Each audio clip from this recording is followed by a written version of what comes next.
Well, howdy. Yearly senior citizen here. Greetings, boys, girls, and all of our non-binary friends, and welcome to this, a brand new day. And remember, no matter who you are valid. And of course, I don't have to hold the stylus in my hand as I talk. I hold the stylus in my hand because I use it to turn on and off the recording. I mean, it could be a phone that I'm just holding in my hand and waving. It could be a squishy that I'm just holding in my hand and waving around.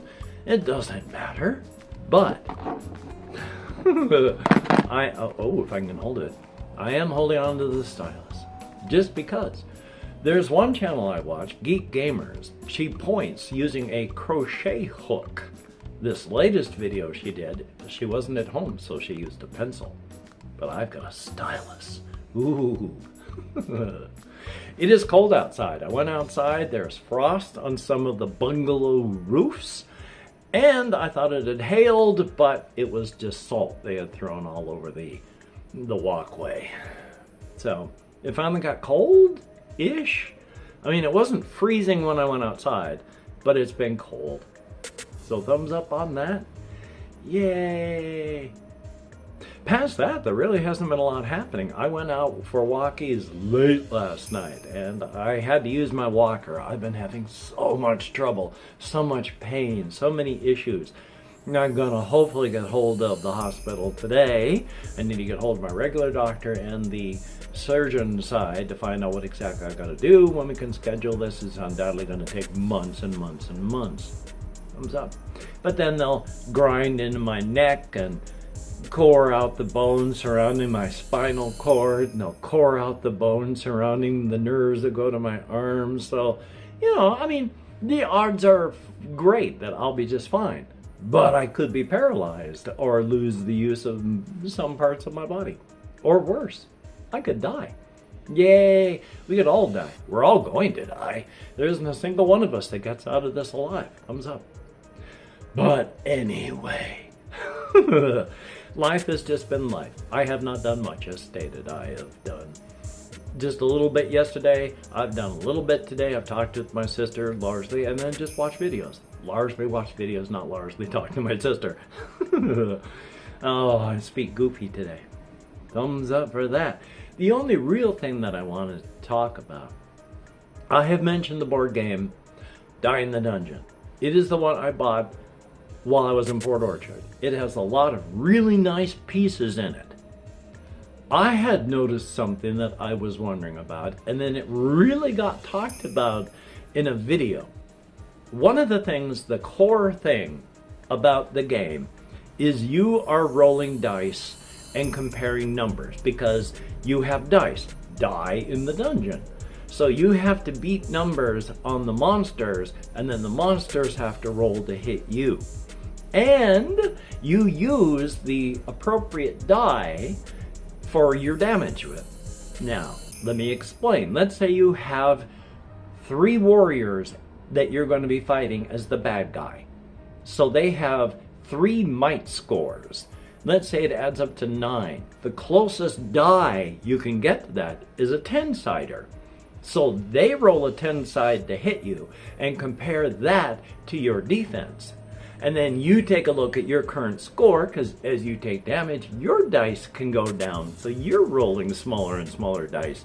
And then you roll it, compare it to theirs, and whoever wins takes damage. As you take damage, your ability to do stuff goes down. There's a problem with that. You start off, you could roll, say, you're going to use your might, which uses a 12-sided die, and then you're taking damage, but you don't want it to come off your health, so you take it off your might. Now it's a 10, so you're rolling a 10-sided die to hit. And then there's an 8-sided, a 6-sided, and a 4-sided. Bad guys do the same thing. There's a problem, though, with the way things, I've forgotten the word, scale. Because as you damage the bad guys, let's say they have that score of 9. That means they're going to roll a 10-sided die for damage. You hurt them. Now they can only roll an 8-sided die for damage. And then they get hit again. And then you bring them down, so they're rolling a 6-sided die for damage. Well, when they were rolling an 8-sided die for damage, of course, I forgot to mention this rule. When you roll the highest on your die, that's an automatic hit. So if you roll a 20 on a 20-sided die, that's a 20% chance that you're going to have an automatic hit. But if you roll a 12-sided die, there's a much greater chance you're going to roll a 12. And if you roll a 10-sided die, the chance of you rolling a 10 goes up even more. That's a 10% chance instead of a 5% chance on a 20. So when you've been taken down, or they have been taken down to half of what they can do for damage, suddenly they've got a twice as good chance of getting an automatic hit on you. And if they go down to a 6-sided die, now they've got a 1 in 6 chance of hitting you. And if they go down to a 4-sided die, they have a 25% chance of doing an automatic hit. So their damage goes like this. Their ability to hit you goes down to 8%, and then suddenly, as they take damage, it goes up to 25% chance they're going to get automatic hits. So they get weaker, and then suddenly they get mighty strong. And that's an issue. Because a one character who rolls one 4-sided die should not have a better chance of hurting you badly than 2 characters who are rolling an 8-sided die. That's a problem. So yay. I still want to play it and show it for the channel because it gets a qualified recommendation on YouTube reviews. So it's fiddly in that you've got a lot of dice. When you damage the bad guys, well, the good guys, since you're the bad guy, you have a row of where you can put 6 6-sided die. And each point of experience, you take a little 6-sided die and you roll it upward to a 6. And when it hits a 6, you get another 6-sided die. So you're rolling all these 6-sided dice to keep them on their face, and you're rolling all your little other dice to keep their faces proper. It can get very fiddly that way. So, thumbs up. As stated though, still want to try it for the channel, show it off, because it does seem fun-ish. And maybe it can be homebrewed if there are serious problems. Hard to say. Hard to say. I can speak English, it's just I hiss around my dentures. C4, C-E-P-H-O-U-R, is back to making videos again. Thumbs up for that. And Lucky Sylvie, Lucky, L-U-C-K-Y, S-Z-I-L-V-I. She does solo RPG stuff. She's been doing 4 Against Darkness. She did it all digitally on Canva, and then because I expressed I'm neurodivergent and I cannot figure out Canva, and it hurts watching you use Canva because I can't figure it out. And she said, you know what, I'll make a tutorial. And she did. So I've got a better understanding. Oh, that's itchy. I have a better understanding of how to use Canva now. So hopefully I'll be using Canva for making up like character sheets, maps, and the like. She's even made entire videos just using Canva. So thumbs up on that. So past that, I have some running around to do. I've got to go pick up, hopefully, if it shows up before 6 o'clock, I'll be able to pick up my final girl package, and then I'll have no more packages arriving. Every single thing that I ordered this month will have arrived. I have hopefully enough money to survive. That'll be good. But past that, I'm just going to do running around today. I'm going to watch more videos. I'm going to try and record some stuff. I still want to do the game Outpath. And Halls of Torment, that's still a good one. I want to do Halls of Light some more. They've had changes and updates on both of those, and they're both quite fun. So I've got plans and ideas. I have, of course, still been working on my settings. I mean, the inside is still a really good place, and the outside, where we are, of course, that's interesting within this setting, and the Razor's Edge, that's where I started. And then, of course, the Crypted World, which I'm still fixated at this moment on the Crypted World. I've been thinking again of the whole Dempty family, where if you've been around a couple of years, you know some time back I spoke of 2 characters, Jacob and Monica Dempty, where they had met when they were younger. He's human, she is a cryptid. Her father is a cryptid, her mother is a human being. Both of his parents are human, but his grandfather on his father's side was a cryptid.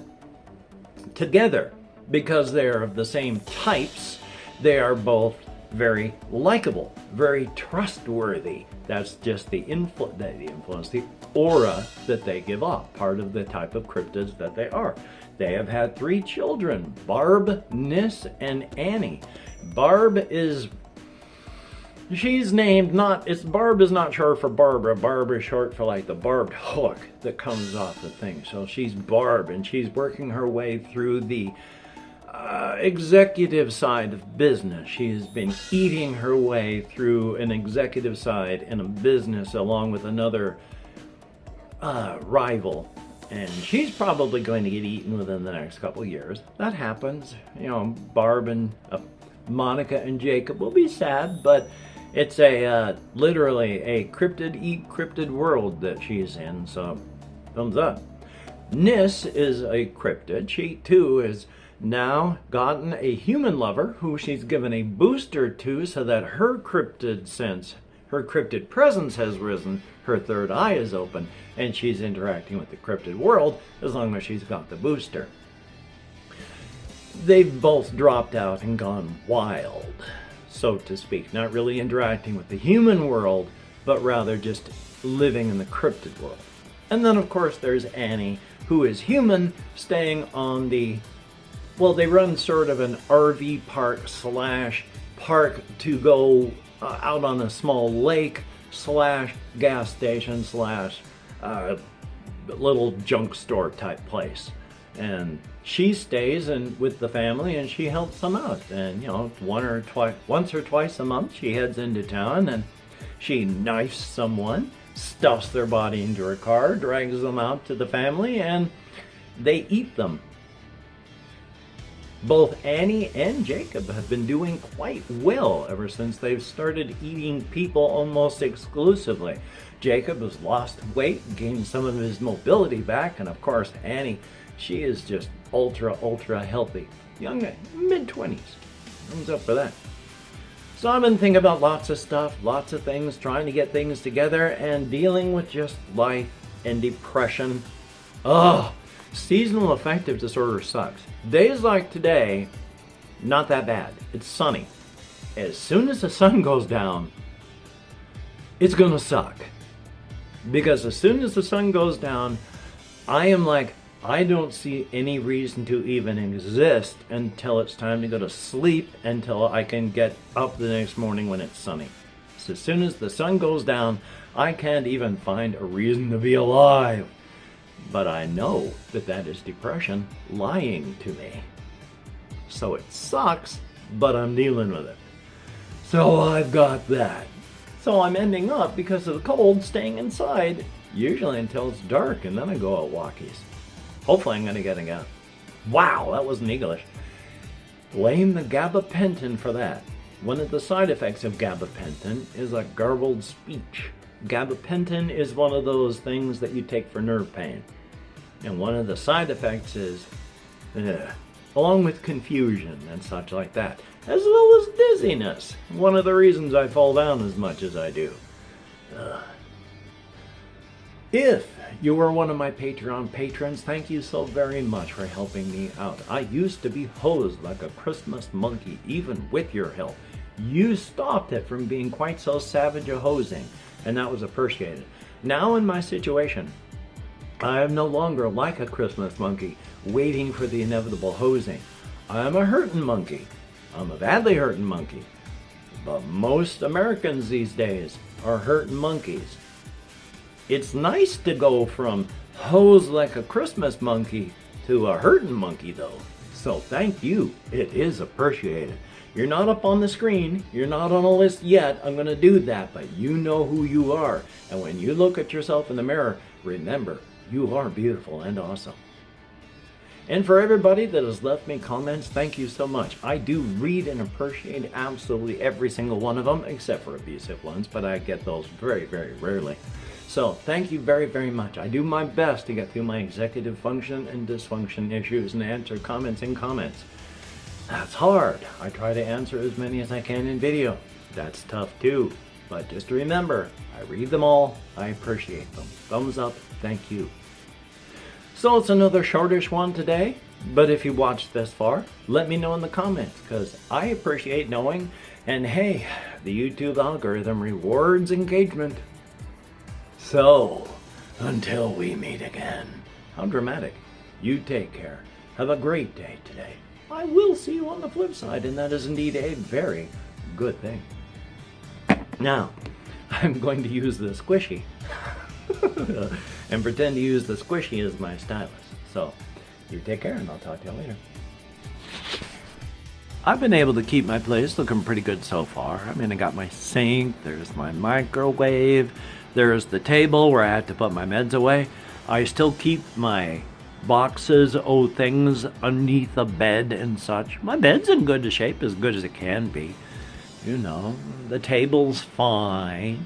I still keep these underneath here. The biggest change is this.